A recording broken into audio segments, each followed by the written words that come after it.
Welcome to Next Level Play Therapy, a weekly podcast dedicated to supporting the next generation of child and adolescent therapists to provide exceptional play therapy services.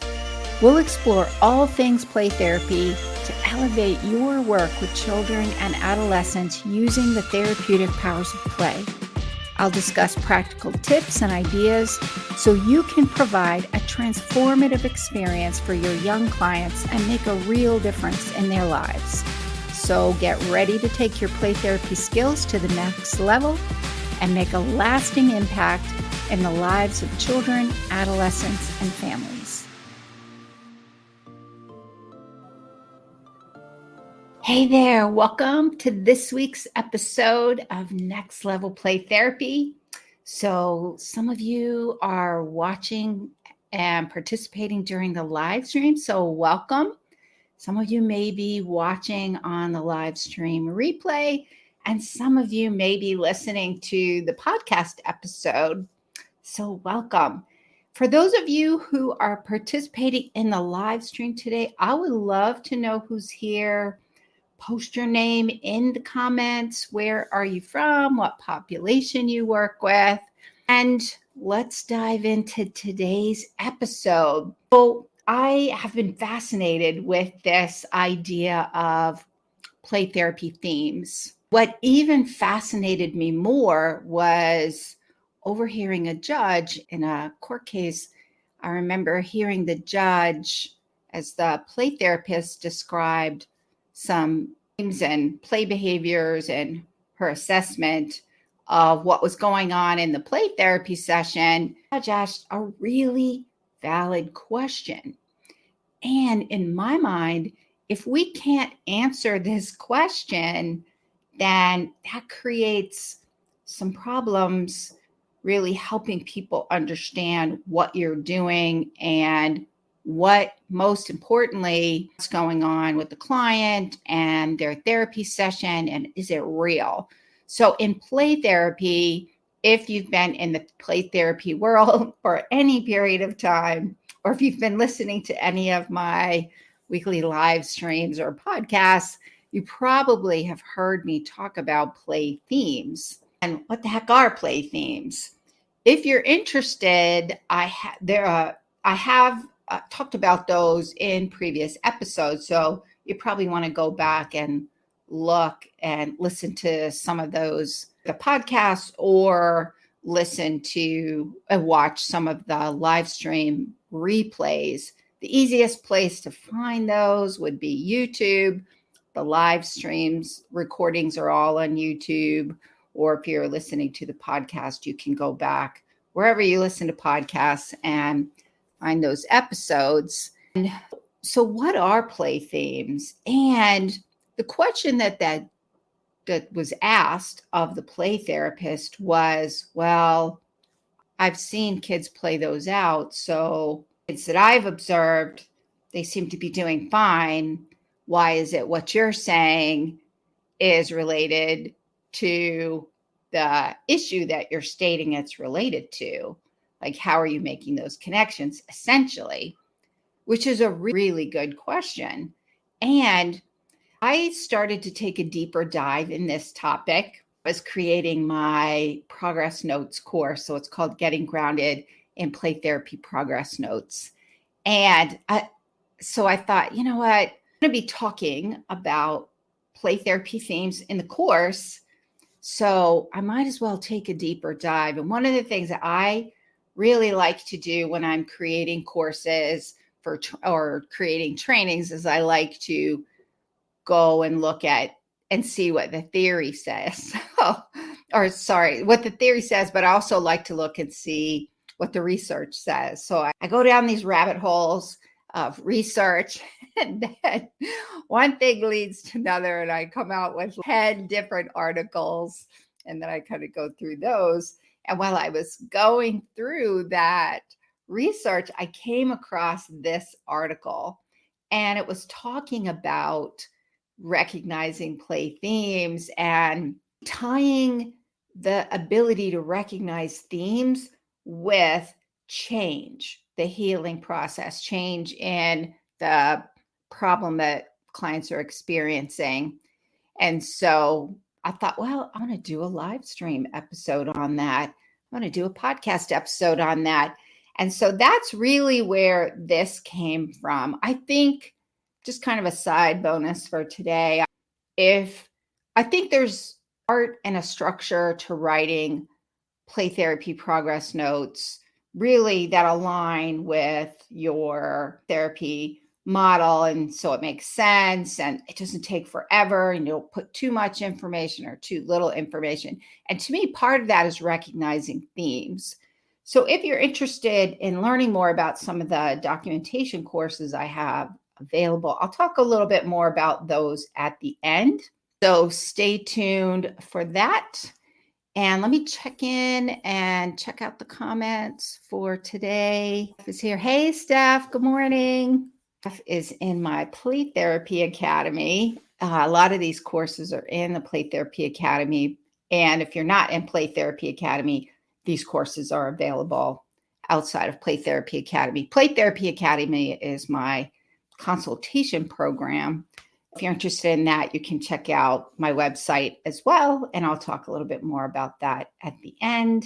So let me talk a little bit about the topic today, what the research says. So when I'm creating courses, when I'm doing any kind of trainings, also this comes up when I'm doing consultation, I really like to look and see what the research says. So to me, it's important. I kind of look at 3 pillars to the work that I do, which is what theoretical model are you using?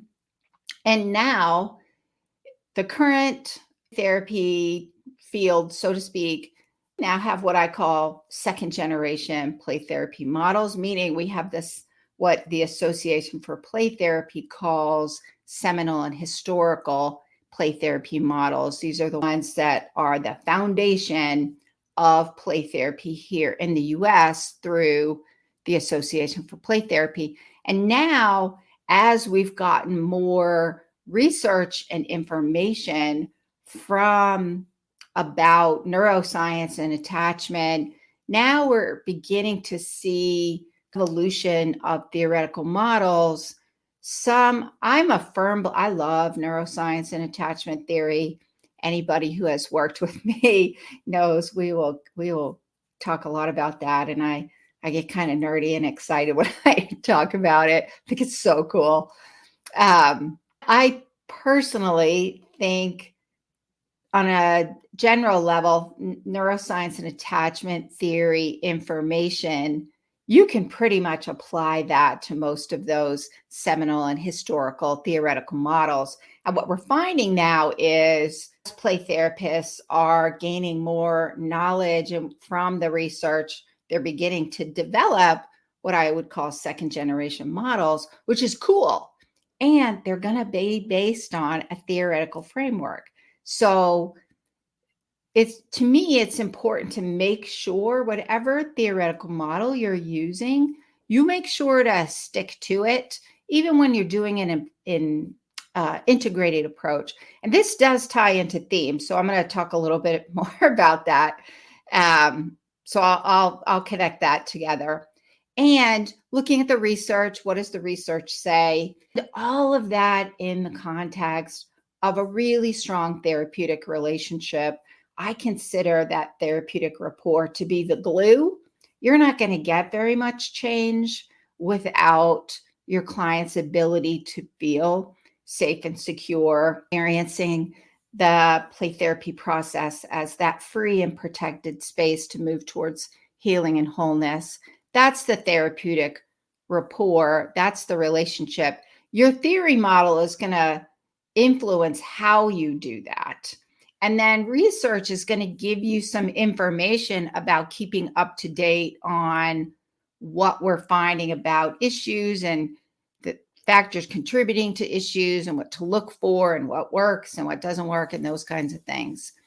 So that kind of brings me back to play therapy themes, because I thought, well, what does the research say about play therapy themes? And does the projective model, play therapy is a projective model.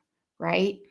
We are looking at projective content, so to speak, if we go a little more psychodynamic there.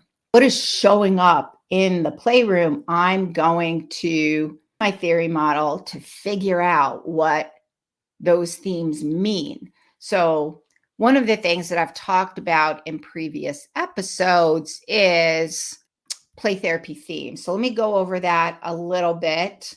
Play therapy themes are really the psychosocial content, unconscious and conscious, showing up in the playroom. So it's those issues that children are working through, and they're using the play process to communicate to us.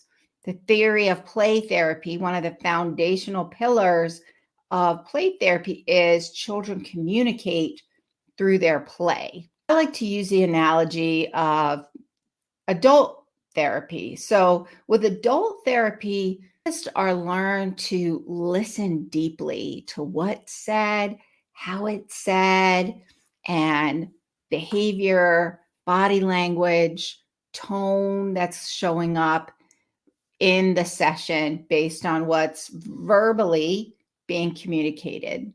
And so that's the same as play therapy, only we look at the play. We look at what's going on through their play. So we look at behavior, we look at the words that are spoken, we look at how they're using the toys, we look at statements that they're making, we look at all their interactions with us to get a sense of what the themes are.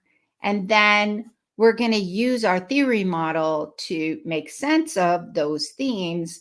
And then we're looking at themes over time. So from session to session. And that's what I found interesting about this research article that I'm going to go over, because they looked at some of this, which to me was really important, because we look at themes from session to session to session to session. We look at the changes over time. We look at any shifts. We look at shifts during the session. We look at shifts through the process. We use themes to help us understand what's going on and where children are in the change process. And again, this is where your theory model comes in. And a little bonus here, a lot of this is useful when you're writing progress notes. You can use the information. So one of the things that we know is that play therapy has become the go-to treatment model for working with children, helping children overcome their mental health challenges. And so to me, to continue to be relevant and stay up to date on what's going on, this is where research can come in and be very helpful. And so let me tell you a little bit about this study that I looked at. So these researchers, play therapists, they used a case study model. So they looked at 2 case studies using qualitative and quantitative measures to explore changes that were made in the play therapy process for these 2 children.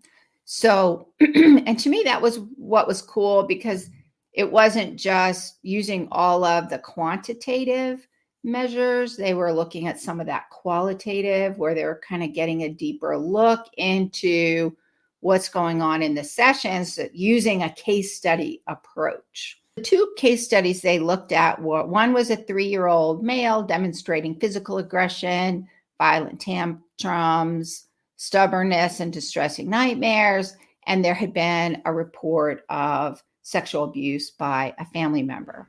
The second case study that they looked at was a 6-year-old male who was also demonstrating aggression, generalized aggression towards other children, acting out and not following the rules. And in this family system, because we always like to look at children within context of the family, it was a two-parent family. The child had a younger disabled brother. What they did which I thought was fascinating. What they did in this study was they used a coding system that was developed by Helen Benedict.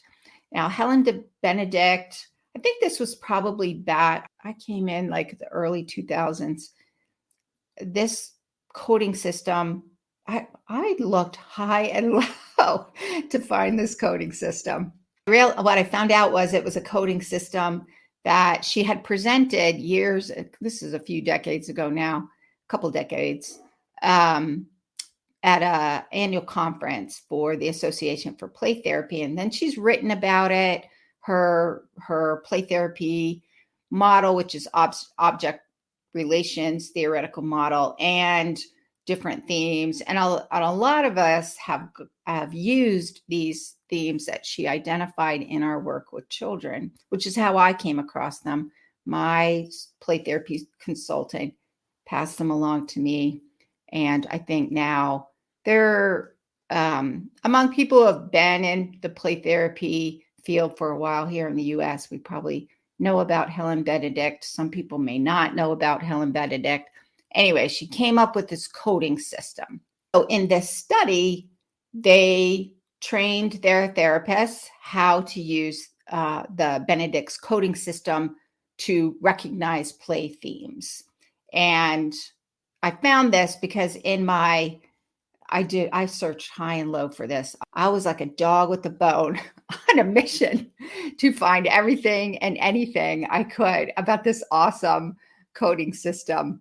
Part of the reason was I wanted to make sure in my progress notes course, I thought it would be helpful to talk about themes and help people know what to look for in the sessions in order to know what to write in your progress notes. So there's a whole module on that.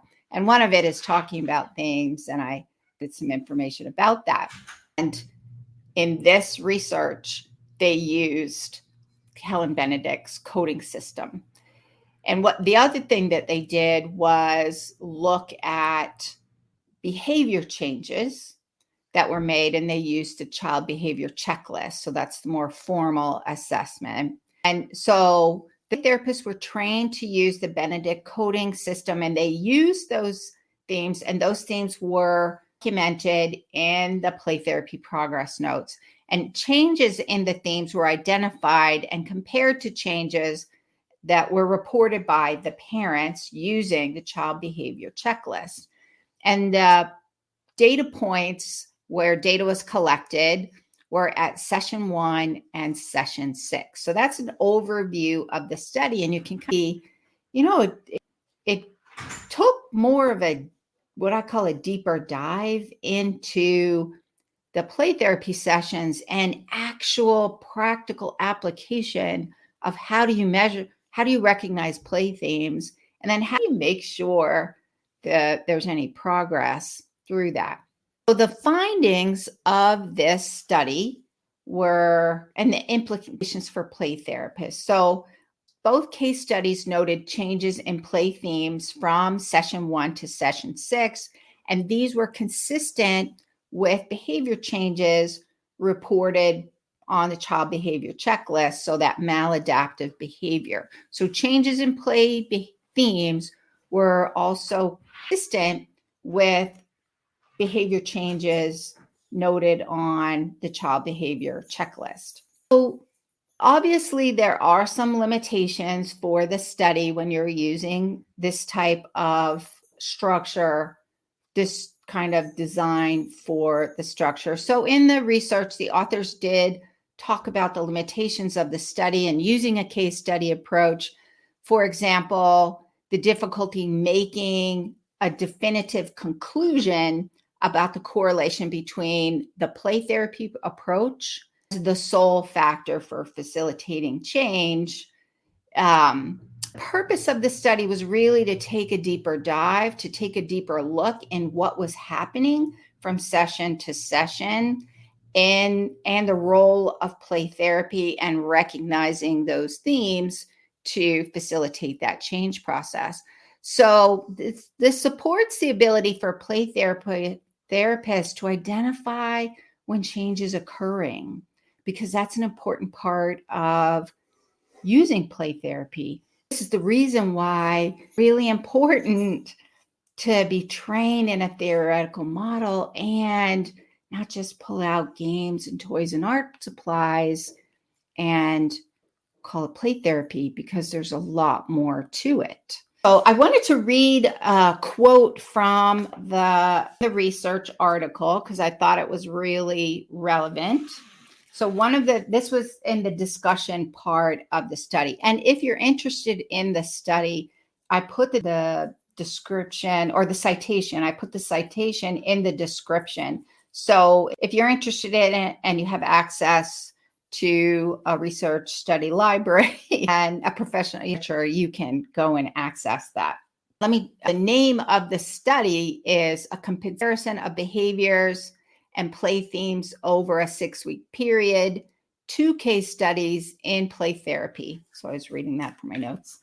Okay. And the study was done by Marilyn Snow, Edward Hudspeth, Blake Gore, and Heather Seal. Study was published in 2007. So it's a little bit on the dated side, and I felt like it still had really good information that was still useful.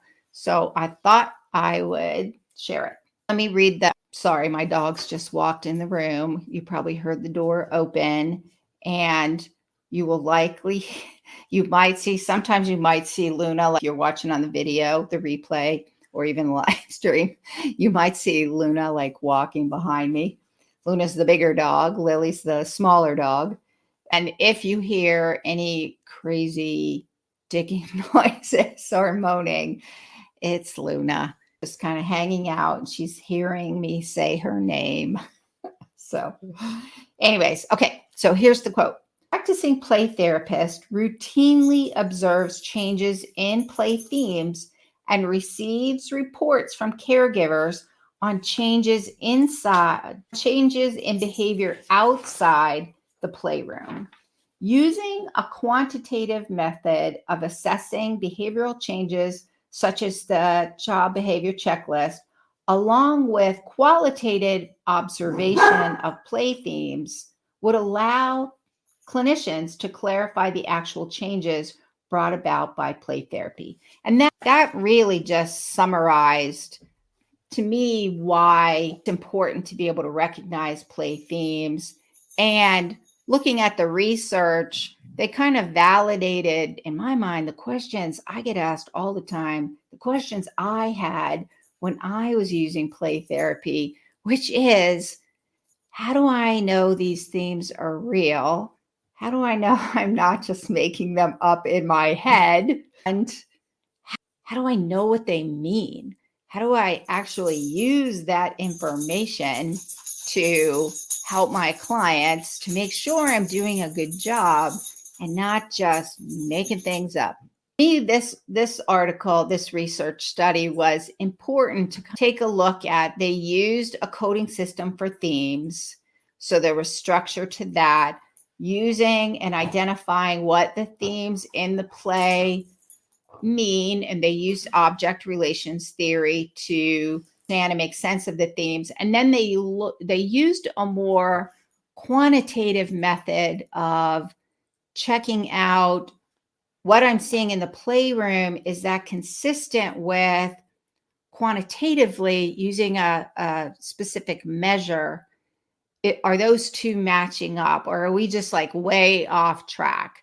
And so they use that child behavior checklist to recognize, to see if what was being observed in the playroom and understood about the meaning of the play themes, was that consistent with and reported changes being made. So in that way, I thought it was really helpful research. I thought it was an awesome study. And gives us as play therapists some validity and confidence that when we're trained to understand themes and we're trained to make sense of them, and we can feel confident that the play therapy process is actually working.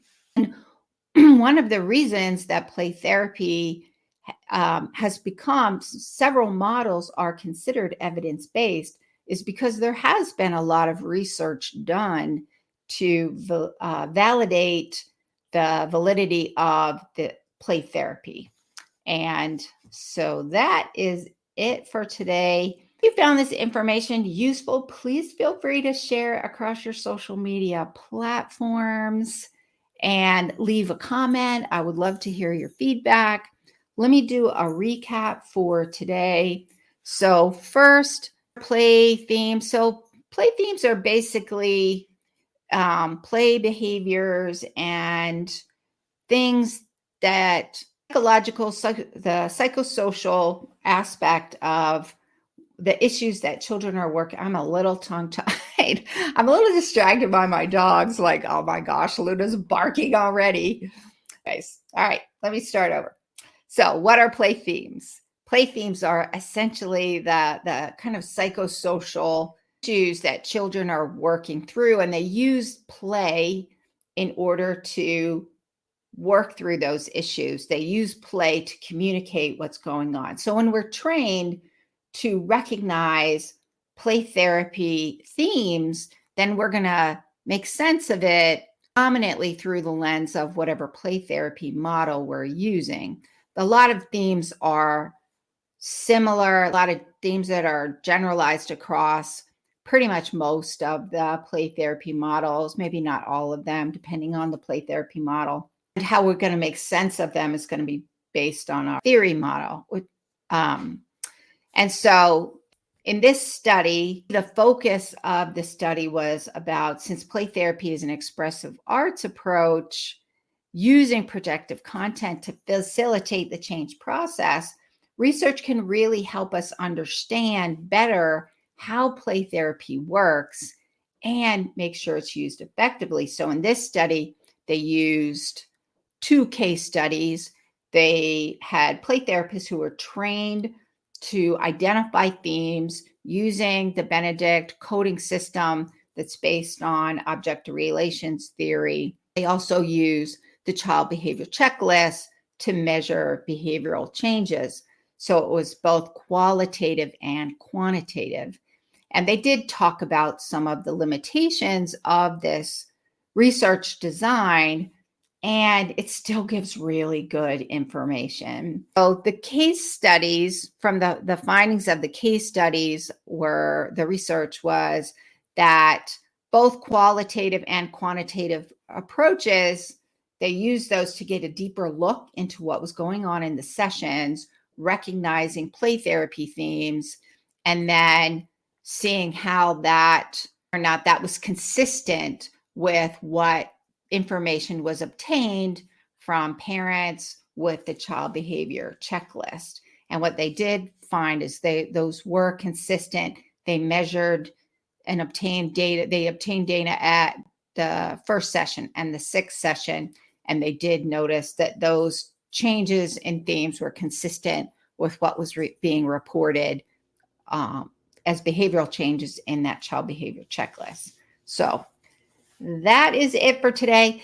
If you're interested in my courses, I have some online courses. One of them is Foundations in Play Therapy, really getting a solid understanding of what play therapy is. And I give some tips in there about questions that regularly get asked about how to talk to parents about play therapy, like how do you set your playroom up, what toys should you use, some other kind of ethical to consider in play therapy that we come up with all the time.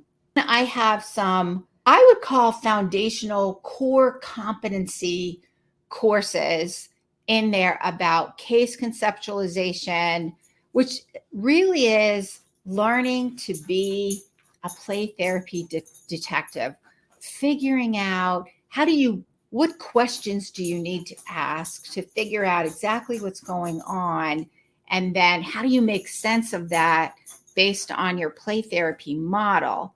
And the reason I developed this course is because what I was finding was people would come and I do consultation or I do trainings, and people would ask questions like, what should I do? What intervention should I use? They hadn't really figured out what exactly is the problem. So I found myself walking them through that case conceptualization process first so that then we can answer the question of what should I do?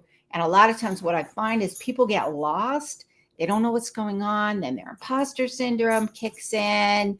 They go looking for any kind of strategy that might work. And it becomes a lot like throwing spaghetti against the wall and hoping something sticks, rather than going back through that case conceptualization process to figure out, okay, what is going on? Where are we in the change process? That's right. Here are the roots of that. Let me walk that through. Okay, so here's what I need to do. The case conceptualization process is really most effective in helping you make sure you know what's going on with your client. You can always go back to it. You're kind of always updating it as you go through the process. But if you have the core conceptualization first, you start with that instead of skipping that step and then getting lost, then it really does help you the rest of the way through.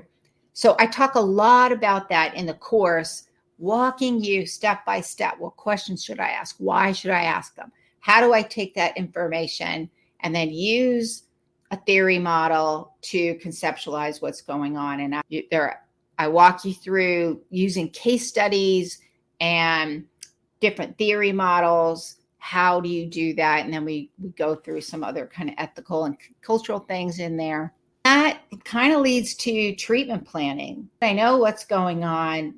What do I do? And treatment planning is more than just your treatment plan, because if you don't do those other steps, you can really struggle with writing your treatment plan. And the reason I created this course, is because people were struggling with their treatment plan. And what I realized was they hadn't really gotten those first steps of what's going on. And now from a treatment planning standpoint, what do I need to do? Which that will ultimately lead to the actual treatment plan, and creating a treatment plan that's actually useful and not feel like it's a waste of time. And then how the heck do you write them? The step-by-step process of, I break down what's going on into actual treatment goals and objectives. So align with the play therapy model that actually makes sense and will meet meet requirements for most insurance companies and agencies, and kind of get you in, like walk you step by step through the modules. They're all pre-recorded, and have you do some activities so that you have an idea of how to write those treatment plans. And you really need those other steps.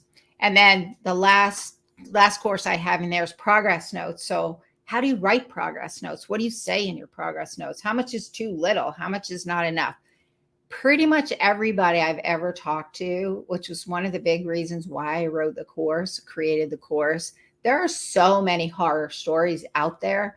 There's a lot of what I consider to be bad advice out there. Write a progress note that actually looks like you've done something therapeutic, and it's grounded in some kind of making sense, other than I played with my client for 50 minutes and we for 50 minutes. Like, did we play client accomplish? How do you recognize what's going on there? How do you recognize where they are in the process? And then how do you document that?